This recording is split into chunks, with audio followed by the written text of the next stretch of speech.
This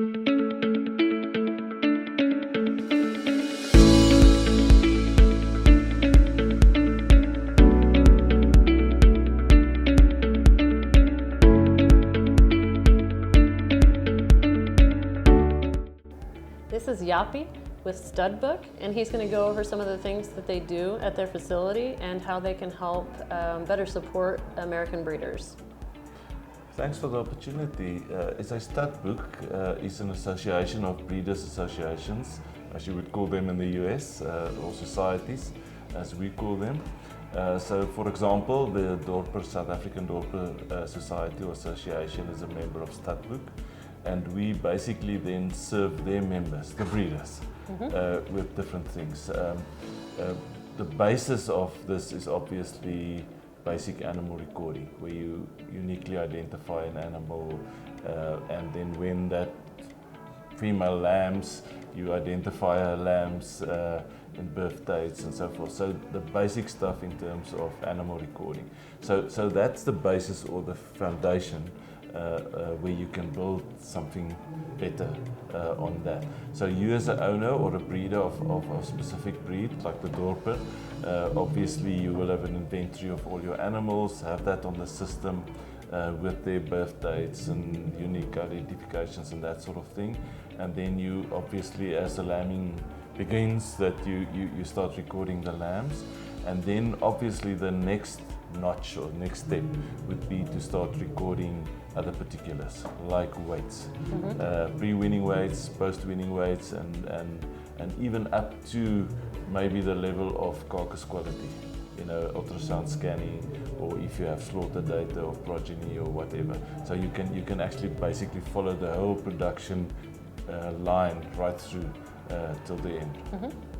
The big importance of this is that this data, the so-called phenotypic data, or the measured or observed data, is combined with the pedigree information, and that is then used to predict the genetic merit of each and every animal. Right. And especially for those traits or properties of economic importance, such as female fertility. Yes. Which obviously the most important traits would be that in terms of monetary value, financial income, but also something like multiple births, twins or whatever. And then the next most important group of traits would be your maternal ability of your ewes. How well would they raise their offspring? It's good and well if they have a lot of good offspring, but if they don't raise them properly, then you also lose out. So those would be the maternal ability or the pre-weaning growth rate of your lambs, and then obviously post-wean, what happens to those animals, and also things like the ewe's own weight. So relative to her own weight, her own maintenance requirements, what is she giving you? Because her own maintenance is an expense basically, right. But what she gives you in terms of lambs would be your income. So those then we combine at Studbook in a so-called monetary genetic value.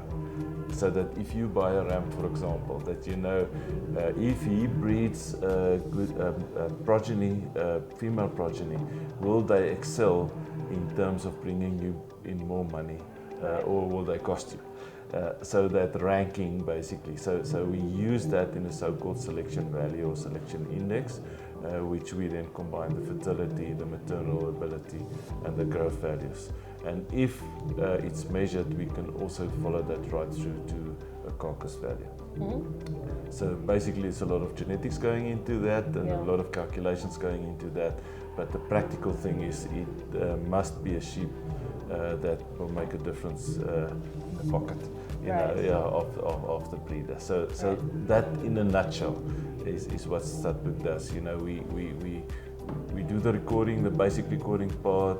We assist a society or an association to make sure that those animals comply to the minimum breed standards or the rules of that specific breed, as a society sees it, to keep the ownership up to date. If you buy an animal from me, it needs to be transferred before I can start registering progeny of the animal. That's a legal thing. We also check the biological minimum standards. You know, you can't have a ewe lambing last week and again this week, so the system needs to check that sort of thing. If you send in a weight that's maybe you made a finger fault, you know, when typing in the weight, we check whether it's biologically possible. So that's automatically be done on the system. And then obviously each breeder would like to benchmark him or herself against the rest of the breed. To say, am I still on track? Am I not, is my interlambing period not too long? Shouldn't I look after my animals better? That sort of thing. So those benchmarks are in, and also the genetic levels.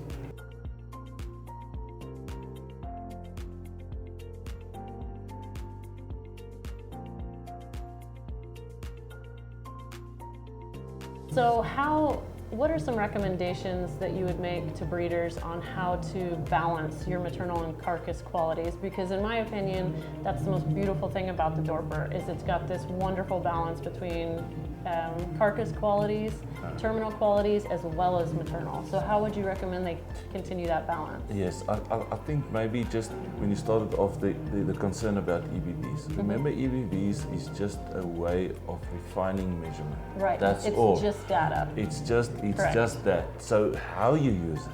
Right. That's the tricky part. That's the tricky part. That's why I started off by saying your breeding objectives should start with maternal fertility. Yes. Then maternal ability, and then growth. Okay. So if it's an easy thing to have growth EBVs. Right. But if you don't use the other two, then you're bound to lose maternal ability or maternal efficiency. I agree. So start with that. And these selection values or selection indices is just that. We combine the EBVs in such a manner that you put more emphasis on the traits or properties of more financial value than the others. So female fertility will count more than growth in your ultimate value. So you have your EBVs, just to make a simple calculation, you have an EBV, you multiply it by something. You add another second EBV, you multiply it by something else. And that something you multiply it by is the economic value. So if it's a fertility EBV, you multiply it by a bigger value than a growth EBV. Simply because in the end you want a sustainable system. You want your ewes to keep on lambing and that sort of thing.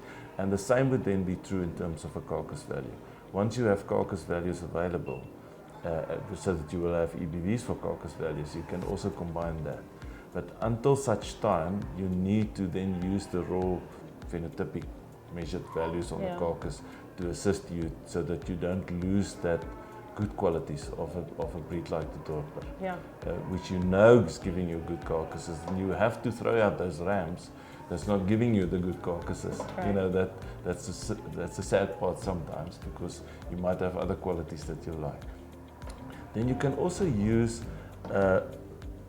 traits or properties that you can measure on the live animals, such as ultrasound scanning information, which gives you an insight on the live animal of the eye muscle area. And also some fat deposition depots, especially around the tail and on the loin.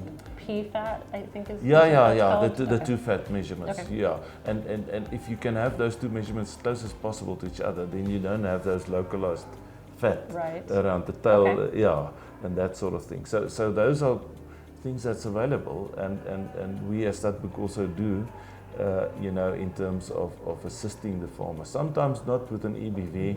If you don't have enough data to calculate an EBV yet, you can work with the phenotypic data, the data that comes in, and assist you. Sometimes we fit some regression formulas to account for the fact that one animal is heavier than the other one, or elder than the other one. Right. You need to be more fair towards each animal. And it calculates all Yeah, that. that's right. Beautiful. So you have to compare animals that got the same chance, the contemporary group, Yep. of competing. It will be unfair if you compare another farm to this Right. farm, except if you have EBVs where you have the linkage through the pedigree.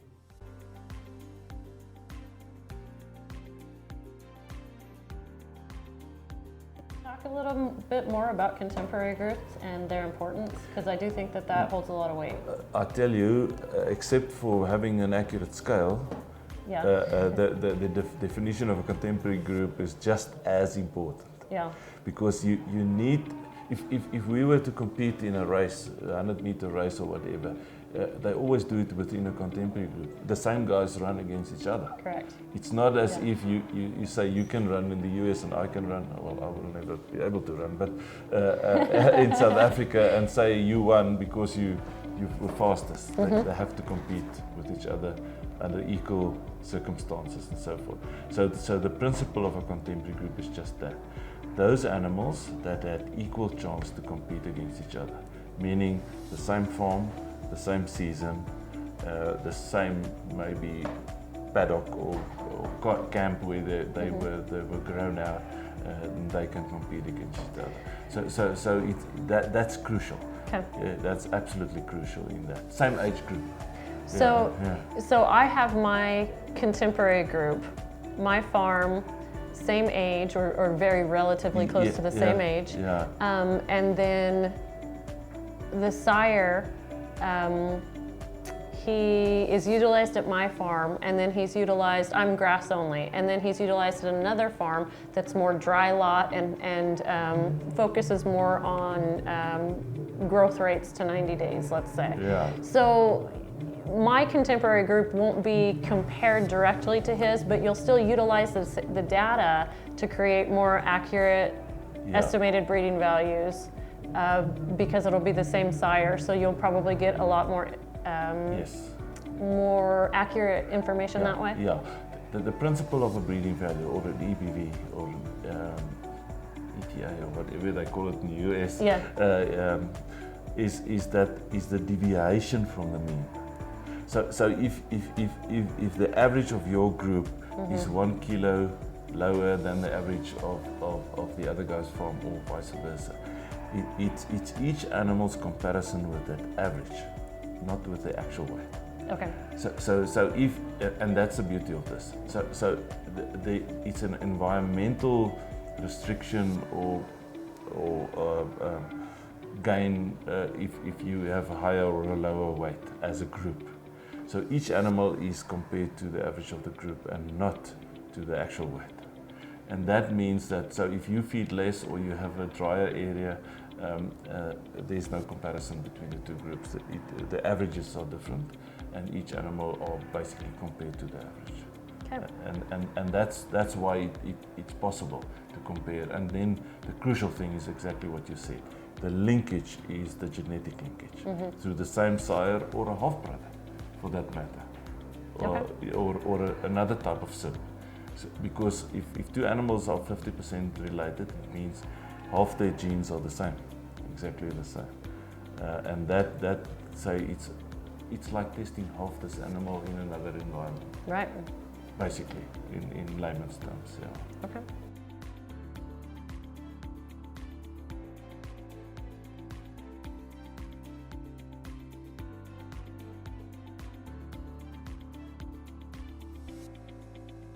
My primary market is, let's say, 90 pounds. My goal is to get them to 90 pounds as quickly as possible.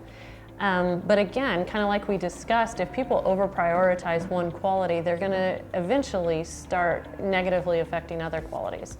So if I was to look at the data that you showed me when trying to have a ram selection, what would you recommend? What are some estimated breeding values that I should focus on, and how can I ensure that I am continuing to balance things appropriately? Okay, so yes, all traits are somehow related to all other traits. we call it a genetic correlation. Right. So if you select for one trait, it's going to change the other properties, always. But none of them are 100% related. So that gives you leeway to say, I can still select for animals that will produce a fertile progeny, good mothers, but also grow well. So it sounds not possible, but if you go through the list, the trait leader lists of different breeds, you will find those males, for example, if you talk about male selection, that actually carries all the good properties irrespective of a negative or unwanted correlation. So generally, yes. Generally, if you only select for growth, you end up with bigger animals, Right. with a higher maintenance requirement. Less feed efficiency. We are say they feed efficient on the growth curve, but overall they might be less feed efficient in the sense of the fertility drops because of the higher maintenance. So generally spoken, that's true. But individual animals, remember, you're selecting individuals to change a mean. That's what selection is all about. So and that's what I mean by a selection value or a selection index. So by combining fertility positively and maybe put a damper on mature weight. So you push mature weight down, and you push fertility up, and you push maternal ability up. It means that your pre-wean growth rate is faster, but you end up with lower maintenance animals on the other side. So you're basically changing the shape or the incline of the growth curve. Yeah, that's stuff that I love learning about. And that's exactly what these selection values are all about.